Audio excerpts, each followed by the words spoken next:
एक बेटी ने दिया 5 बहू को माँ का सुख। अरे बहन, और तुझे क्या बताऊं, मेरी जिंदगी तो इन 5 बहुओं ने खराब करके रख दी है। देख, सारा काम ऐसे ही पड़ा है और महारानी अभी तक अपने कमरों में आराम कर रही हैं। अरे तमन्ना बहन, ऐसा क्यों कहती है? देख, जरा समय तो देख, दोपहर के 3 बज रहे हैं और जब मैं आई थी बेचारी पांचों काम करने के बाद अपने कमरे में आराम करने गई थी। अब दिन में थोड़ा तो आराम करना बनता ही है। अरे सुजाता, तुझे नहीं पता, जब से इन 5 की शादी हुई है, इनकी शादी को पूरे 4 साल हो गए हैं और आज तक इन्हें एक संतान तक नहीं हुई। भला तब से ये आराम ही तो कर रही हैं। इनके आराम करने का भी कोई फायदा नहीं। ये तो ऊपर वाले की देन है। जब उसकी मर्जी होगी तो पांचों की सोनी गोद खिल उठेगी। अच्छा बहन, मैं चलती हूँ। आजकल मेरी बहू की तबीयत खराब रहती है, तो इसीलिए घर की जिम्मेदारी थोड़ी मैं संभाल रही हूँ। आखिर वो भी तो किसी की बेटी है। सुजाता ऐसा कहकर वहां से चली जाती है, जिसके बाद तमन्ना अपने आप से कहती है, बड़ी आई बहुओं की तरफदारी करने वाली। अरे बहू तो पैर की जूती की तरह होती है, उन्हें जूती की तरह पैरों में ही पहनना चाहिए, ना कि सर पर रखना चाहिए। तमन्ना अपनी 5 बहू को कुछ भी नहीं समझती थी। ऐसे ही उसकी सहेली अपने घर को चली जाती है। तमन्ना चीख चीख कर पूरे घर को सर पर उठा लेती है। अरे ना स्पीटियो, कहाँ जाकर मर गई हो? अरे तुम लोगों ने तो हद ही पार कर दी। पता नहीं मनहूस कहीं की क्यों इस घर के अंदर पड़ी हुई हो। तमन्ना के चिल्लाने पर उसकी 5 बहू उसके सामने आ जाती हैं। क्या हुआ माँ जी, कौन सा बवाल मच गया है अचानक से? दोपहर के 3 बज रहे हैं और आप हमें 3 बजे ही उठा रही हो। आपकी तबीयत तो ठीक है ना माँ जी? इनकी तबीयत का पता नहीं, लेकिन मेरी और काजल की तबीयत बहुत ज्यादा खराब है। हाँ माँ जी, बताइए, क्या हम थोड़ी देर आराम भी नहीं कर सकते? अरे देखो तो सही, किस तरह जान खाने की तरह मेरे ऊपर चढ़ती हुई आ रही हो तुम 5 की 5। अरे मैं तुम्हारी सास हूँ कि तुम 5 मेरी सास हो? माँ जी, आप ही हमारी सास हो। तो हुक्म किसका चलेगा? माँ जी, आपका ही चलेगा। कान खोल कर सुन लो तुम 5 की 5। अगर तुम 5 की 5 काम में जरा भी ढील करोगी तो मैं तुम्हें तुम्हारे घर भेज दूंगी। फिर पड़ी रहना अपने मायके में। जाओ यहाँ से और काम करो घर के सारे। अपनी सास का हुक्म सुनकर उन 5 को घर के काम करने पड़ते हैं, जबकि शाम भी नहीं हुई होती। ऐसे ही तमन्ना अपनी 5 बहुओं के ऊपर बहुत अत्याचार करती, ऊपर से उन्हें बांझ कहकर उन्हें बहुत ज्यादा जलील करती। इसी के चलते एक दिन उन्हें पूजा पाठ और मंदिर का ताना देती है। तुम 5 मनहूस जब देखो घर के अंदर ही पड़ी रहती हो। एक काम करो, आज से सुबह और शाम तुम 5 मंदिर जाओगी और भगवान की सेवा करोगी। शायद इसी के चलते तुम 5 को भगवान हमारा वंश बढ़ाने के लिए औलाद दे दे। तमन्ना की ऐसी बातें सुनकर उन 5 को दुख तो बहुत होता है, लेकिन उनके पास कोई चारा नहीं होता, जिसके चलते वो सुबह और शाम दोनों समय मंदिर जाकर भगवान से अपनी गोद भरने के लिए मन्नत मांगती हैं। एक दिन वो 5 बहुत ज्यादा परेशान हो चुकी थीं और रोते हुए मंदिर में भगवान से कहती हैं, भगवान, किस जन्म का बदला ले रहा है तू हमसे? आखिर हमने ऐसा कौन सा पाप कर दिया जो तुम हमें संतान का सुख प्राप्त ही नहीं होने दे रहे हो? अब अगर हमें और ताने सुनने पड़े तो हम आपके मंदिर में कभी नहीं आएंगे। चलो बहनों, चलते हैं यहाँ से। सुप्रिया की बातें सुनकर सौम्या और काजल भी बिना भगवान की पूजा किए ही उस समय मंदिर से निकल जाती हैं। तभी वो 5 सड़क पार करने वाली होती हैं कि अचानक से एक बहुत बड़ा ट्रक उनके सामने आ जाता है। उससे पहले ही एक लड़की उन 5 को जोर से धक्का दे देती है, जिसके चलते वो 5 तो बच जाती हैं, लेकिन उस लड़की के चोट लग जाती है। अरे ये क्या? ये लड़की कौन है? इसने हमारी जान क्यों बचाई? ये तो बाद में जानेंगे, लेकिन उसे देखो जरा, उसे बहुत ज्यादा चोट लगी है। चलो उसे हॉस्पिटल लेकर चलते हैं। उस लड़की का नाम कनिष्का था और वो एक अनाथ लड़की थी। लोगों से भीख मांगकर अपने पेट का गुजारा किया करती थी और दूसरों की मदद भी करती थी। इसी के चलते कनिष्का 5 को बचा लेती है और खुद घायल हो जाती है, लेकिन वो 5 बहू मिलकर हॉस्पिटल में उसका इलाज करवाती हैं और उससे उसकी दुख भरी कहानी सुनती हैं।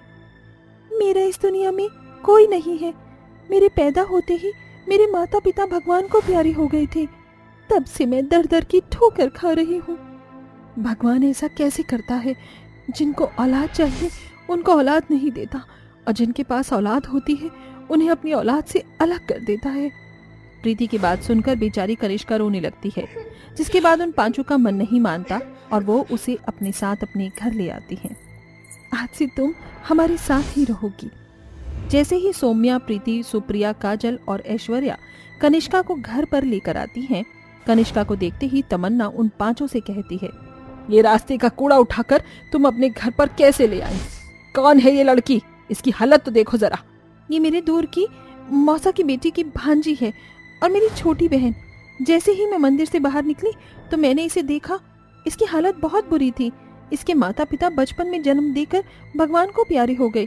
और फिर आप ही तो कहती हो ना कि लोगों की मदद करने से हम पुण्य कमाते हैं। अगर हम इसकी मदद करेंगे तो हम पुण्य कमाएंगे और हमें भी भगवान संतान का सुख दे देगा।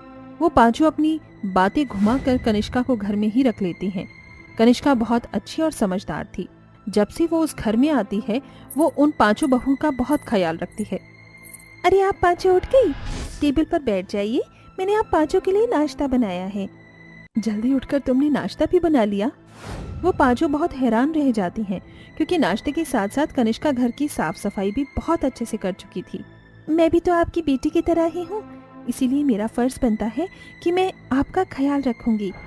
वैसे भी तो आप सारा दिन काम करती हो, अगर मैं थोड़ा काम भी कर लूंगी तो क्या चला जाएगा। कनिष्का ऐसा कहकर उन्हें नाश्ता परोसती है, जिसके बाद वो स्वादिष्ट नाश्ता करके बहुत खुश होती हैं। एक तरफ वो घर की जिम्मेदारियों को संभाल लेती है तो दूसरी तरफ जब भी किसी की तबीयत खराब होती तो कनिष्का उसका अच्छे से ख्याल रखती, जैसे कोई बेटी अपनी माँ का ख्याल रखती है। लेकिन इसी बीच कनिष्का और उन पांच बहुओं के लगाव को देखकर तमन्ना को बहुत गुस्सा आता है और वो ये बर्दाश्त नहीं कर पाती। मेरे होते हुए मैं इन्हें एक साथ तो देख नहीं सकती। मुझे इस लड़की को इस घर से निकालना ही होगा। बहुत सुख भरे दिन जा रहे हैं इन पांचों के। तमन्ना एक साजिश रचती है और अपनी सारे गहने कनिष्का के कमरे में रख देती है और उसके ऊपर चोरी का इल्जाम लगा देती है। इसने मेरे कमरे में आकर मेरे गहने चोरी किए हैं। देखो इसकी अलमारी में सारे गहने रखे हैं। नहीं, आप आ जाओ, मेरा विश्वास कीजिए, मैं ऐसा कभी नहीं कर सकती। मैं गरीब हूँ लेकिन चोर नहीं। अपनी सास की बात मानकर उन पांचों बहू के पति भी नाराज होते हैं, लेकिन तभी सौम्या सभी के सामने हकीकत लेकर आती है। माँ जी, ऐसा कुछ करेंगी ये मैंने कभी सोचा भी नहीं था। मैं जानती थी कभी ना कभी ऐसा जरूर होगा, क्योंकि माँ जी से हमारी खुशियाँ बर्दाश्त नहीं होती। इसीलिए मैंने ये वीडियो बनाई थी। ये देखिए, माँ जी ने खुद कनिष्का के कमरे में ये सारे गहने रखे थे। आखिर माँ जी आपने ऐसा क्यों किया? सच्चाई सामने आने के बाद तमन्ना को अपनी गलती का एहसास होता है। हाँ, ये मैंने ही किया था, क्योंकि मेरी कोई बेटी नहीं रही। जो सुख मुझे नहीं मिला वो सुख मैं तुम पांचों को कैसे मिलने देती। मुझे अंदर ही अंदर जलन हो रही थी, लेकिन अब मुझे अपनी गलती का पछतावा है।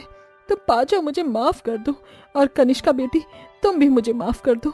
तमन्ना से माफी मांगते हुए उसकी पांचों बहू उसे माफ कर देती हैं। वहीं कनिष्का भी उसे माफ कर देती है, लेकिन अब वो पांचों मिलकर कनिष्का को गोद ले लेती हैं, जिसके बाद कनिष्का उन्हें माँ कहकर पुकारने लगती है और इसी प्रकार वो सभी एक साथ खुशी खुशी रहने लगते हैं। ओह, स्वागत की सारी तैयारी हो गई? कुछ रह तो नहीं गया ना? नहीं माँ जी, सारी तैयारी हो गई है। अब तो बस मेरी देवरानियों के आने का इंतजार है।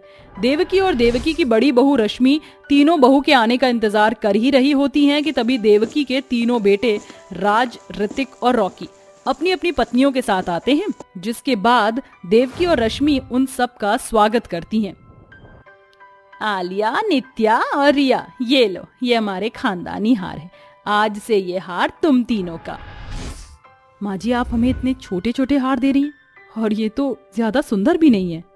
जी माँ जी, अगर ये हमने पहना तो इसे पहनने के बाद हमारी खूबसूरती में तो ग्रहण लग जाएगा। अगर आपको हमें कुछ देना ही है तो आप हमें रश्मि भाभी जैसा हार और कंगन दीजिए। रश्मि बहू ने जो पहना है वो हमारे खानदान की बड़ी बहू को ही दिया जाता है, जो कि रश्मि है। लेकिन माँ जी, आप खुद सोचिए, इतनी सुंदर ज्वेलरी क्या रश्मि भाभी के इस काले रंग पर अच्छी लग रही है? ऐसा लग रहा है जैसे चांद में कोई दाग लग गया हो। और हाँ माँ जी, जरा खुद को देखिए, ये क्या आपकी उम्र है इतने भारी भारी गहने पहनने की? ये सब तो हम जैसे सुंदर लोगों पर अच्छे लगेंगे ना, कि अब दोनों जैसे काले लोगों पर। बहू, मुंह संभाल कर बात कर, भूल मत मैं तेरी सास हूँ और रश्मि तुम्हारी जेठानी। माँ जी, हमें नहीं लगता कि हमने कुछ गलत कहा। अब आप ही बताइए, कौवे को कौवा नहीं बोलेंगे तो क्या हंस बोलेंगे? देवकी और रश्मि को अपने काले रंग का मजाक उड़ता देख बहुत बुरा लगता है। तीनों बहुएं अपनी खूबसूरती पर घमंड करते हुए अपनी सास और जेठानी की खूब बेइज्जती करती हैं। रश्मि बहू, जा जाकर अपनी तीनों देवरानियों को खाने पर बुला ले। जब तक उन महारानियों को ना बुलाओ तब तक तो आएंगी नहीं, इसलिए तू ही बुला ला। जी माँ जी। आलिया, नित्या और रिया, तुम तीनों अभी तक रेडी नहीं हुई हो? माँ जी और मैं, हम सब तुम्हारा कब से इंतजार कर रहे हैं खाने पर। भाभी, आपको दिखाई नहीं दे रहा कि हम तीनों मेकअप कर रहे हैं? इससे हमारी खूबसूरती में 4 चांद लग जाते हैं। लेकिन तुम तीनों तो पहले से ही सुंदर हो, तो तुम लोग ये मेकअप क्यों कर रही हो? मेकअप करने से हमारी स्किन खराब होती है, तुम्हें ये पता है ना? भाभी, आपको हमें ये बताने की जरूरत नहीं है, हम महंगे प्रोडक्ट यूज करते हैं, ना कि ऐसे वैसे। और आई नो आप ये सब क्यों कह रही हो कि हम लोग वैसे इतनी खूबसूरत है और मेकअप करने से और ज्यादा खूबसूरत लगेंगे, और आप ठहरी काली, इसलिए आपको हमसे जलन हो रही है ना? और इसलिए आप हमें मेकअप करने से मना कर रही हो। नहीं आलिया, तुम गलत समझ रही हो। ये तो मैं तुम्हें तुम्हारी भलाई के लिए कह रही हूँ। ज्यादा मेकअप करने से हमारी स्किन डैमेज होती है। अब आप हमें बताओगी कि हमें मेकअप करना चाहिए या नहीं? आप होती कौन हो हमें बताने वाली? आप अपने काम से काम रखिए, समझी? अपनी दोनों देवरानी की बात सुनकर रश्मि को बहुत बुरा लगता है, लेकिन वो किसी से कुछ भी नहीं कहती। मेकअप करने के बाद आलिया, नित्या और रिया खाना खाने के लिए डाइनिंग टेबल पर आकर बैठ जाती हैं। अरे रिया, तुमने इतना मेकअप क्यों किया हुआ है? आज तो हम कहीं बाहर भी नहीं जा रहे हैं और ना ही घर में कोई आ रहा है, तो तुम तीनों ने इतना मेकअप क्यों कर रखा है? हाँ बहू, भला घर में इतना मेकअप करके कौन घूमता है? मेकअप करने से हमारी खूबसूरती बढ़ती है, आपको कहाँ इसके बारे में पता होगा? और आप माँ जी, आपको हमें ज्ञान देने की कोई भी जरूरत नहीं है। आप खुद तो ठहरी काली और आपकी बड़ी बहू भी काली। आप दोनों को हमें समझाने की कोई जरूरत नहीं है, समझिए? आप दोनों ने कभी अपने आप को आईने में देखा है? बिल्कुल काले कौवे की तरह दिखाई देती हो। रिया, तुमने तो बिल्कुल गजब की बात कही। आलिया, नित्या और रिया हमेशा अपनी काली सास और जेठानी का उनके काले रंग की वजह से हमेशा मजाक उड़ाती थी। देवकी और रश्मि अपने काले रंग के बारे में सुन सुन के थक चुकी थी, इसलिए अब वो दोनों भी मेकअप करने का सोच लेती हैं और जाकर मेकअप का सारा सामान खरीद कर लाती हैं और बैठकर एक दूसरे का मेकअप करती हैं। रश्मि और देवकी को मेकअप करने के बारे में कुछ भी नहीं पता था। माँ जी, हमारे मेकअप ठीक हुआ है ना? मुझे तो ये ठीक ठाक ही लग रहा है। रश्मि बहू, हमने पहली बार मेकअप किया है, धीरे धीरे हम अच्छे से मेकअप करना सीख जाएंगे। रश्मि और देवकी मेकअप करके जैसे ही कमरे से बाहर निकलती हैं, उनके सामने आलिया, नित्या और रिया आ जाती हैं। उन तीनों को रश्मि और देवकी का मेकअप देखकर बहुत हंसी आती है और तीनों मिलकर अपनी सास और जेठानी का मजाक उड़ाते हैं। अरे देखो तो, घर में जोकर आए हैं। ये जोकर, जरा नाच कर तो देखा। नित्या, हम दोनों कोई जोकर नहीं है, बल्कि तुम्हारी सास और जेठानी है। हम जानते हैं माँ जी, लेकिन क्या आप दोनों ने आईने में अपने आप को देखा? किसी जोकर से कम नहीं लग रही है आप दोनों। माँ जी, आप दोनों को क्या लगा अगर आप मेकअप करेंगी तो आप दोनों सुंदर बन जाएंगी? एक कौवा कभी हंस नहीं बन सकता, ये आपको पता है ना? नित्या, रिया और आलिया अपनी सास और जेठानी का खूब मजाक उड़ाते हैं, जिस वजह से रश्मि और देवकी की आंखों में आंसू आ जाते हैं। तीनों बहू अपनी सास और जेठानी का सारा मेकअप का सामान छीन कर ले जाती हैं और उन सामान को खुद यूज करने लगती हैं। रश्मि और देवकी को अपनी बेइज्जती इतनी बुरी लगती है कि अब वो दोनों ठान लेती हैं कि अब वो गोरा होकर ही रहेंगे, जिस वजह से वो घरेलू उपचार करने लगती हैं, जिससे उनका रंग अब धीरे धीरे साफ होने लगता है। आलिया, नित्या और रिया दिन रात मेकअप किया करती थीं और ज्यादा मेकअप की वजह से तीनों की स्किन खराब होना शुरू हो जाती है। नित्या, रिया, देखो ना, मेरे चेहरे पर ये लाल लाल से निशान कैसे आ गए? मुझे तो बहुत जलन और खुजली हो रही है। मेरे चेहरे पर भी लाल लाल दाने आ गए और मुझे भी खुजली हो रही है। अब हम क्या करेंगे? मुझे तो यकीन ही नहीं हो रहा कि हम तीनों के चेहरे हैं। देख के तो जरा हमारे चेहरे की क्या हालत हो गई है। लगता है ज्यादा मेकअप करने की वजह से हमारी स्किन बहुत ज्यादा डैमेज हो गई है। अब हम लोग क्या करेंगे? ऐसी हालत में तो मुझे बाहर जाने में भी शर्म आ रही है। अगर हमें किसी ने ऐसी हालत में देख लिया तो वो हमारा मजाक उड़ाएंगे। ऐसा कहकर तीनों तेज तेज रोने लगती हैं। तीनों की रोने की आवाज सुनकर देवकी और रश्मि आती हैं। क्या हुआ बहू, तुम तीनों ऐसे बैठ कर रो क्यों रही हो? और तुम तीनों ने अपने चेहरे पर हाथ क्यों रखा हुआ है? माँ जी, भाभी, देखो ना हमारे चेहरे को क्या हो गया। कल तक तो ये बिल्कुल ठीक था, लेकिन आज ये कैसा हो गया? लगता है ये ज्यादा मेकअप प्रोडक्ट इस्तेमाल करने का नतीजा है। मैंने तुम तीनों को पहले ही कहा था ना कि ज्यादा मेकअप मत करो, वरना तुम्हारी स्किन डैमेज हो जाएगी। लेकिन तुम तीनों में से किसी ने भी मेरी बात नहीं मानी और मेकअप यूज करते रहे। और देखो, आज नतीजा तुम्हारे सामने ही है। भाभी अब हम क्या करेंगे? ऐसी हालत में तो हम कहीं बाहर भी नहीं जा सकते। अगर हम लोग बाहर गए तो हर कोई हमारा मजाक उड़ाएगा। आलिया नित्या रिया को रोता हुआ देख रश्मि और देवकी को उन तीनों पर तरस आ जाता है, जिसके बाद वो घरेलू नुस्खे से उपचार बनाकर उनके चेहरे पर लगाते हैं, जिससे कुछ ही हफ्तों में उनका चेहरा पहले की तरह हो जाता है। नित्या, आलिया, रिया को अब अपनी गलती का भी एहसास हो जाता है, जिसके बाद वो तीनों अपनी सास और जेठानी से माफी मांगती हैं। माँ जी, हमें माफ कर दीजिए। हमने हमेशा आपके काले रंग का मजाक उड़ाया, आपको परेशान किया, लेकिन उसके बावजूद भी आपने हम तीनों की मदद की। वो हमारे चेहरे को पहले की तरह कर दिया। अब हमारा चेहरा पहले की तरह नहीं रहा। अगर हम आपकी बात मान लेते तो ठीक रहता। आलिया, नित्या और रिया को अपनी गलती का एहसास होता है। ये देखकर देवकी, रश्मि तीनों को माफ कर देती हैं, जिसके बाद चारों बहुएं और सास साथ मिलकर खुशी खुशी रहते हैं।